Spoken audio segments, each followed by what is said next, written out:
So my name is Brian Page. I'm on the orthopedic trauma service. I do orthopedic traumatology and limb reconstruction. I see patients of all types and all ages. Predominantly my patients come through the emergency room or referrals as ambulatory trauma, but I also treat patients with post-traumatic conditions and congenital conditions, particularly of deformity. My approach to patient care is individualized.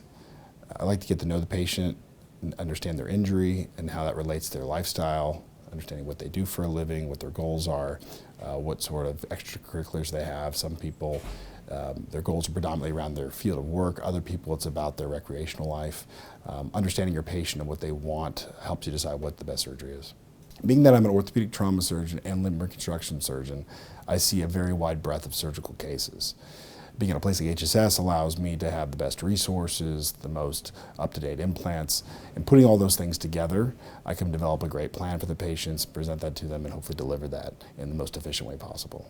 Being that I'm dual trained in orthopedic traumatology and limb reconstruction, I try to take the perspective of the reconstructive surgeon into my trauma cases to prevent having to go back and do reconstructive surgeries.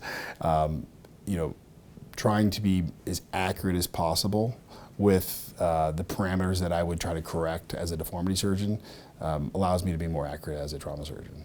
Seeing success in your patients, I think sometimes is a lot like just being a parent. It's like when you see your kid succeed, you're happy. It's like when I see my residents, you're happy, and patients can be the same way.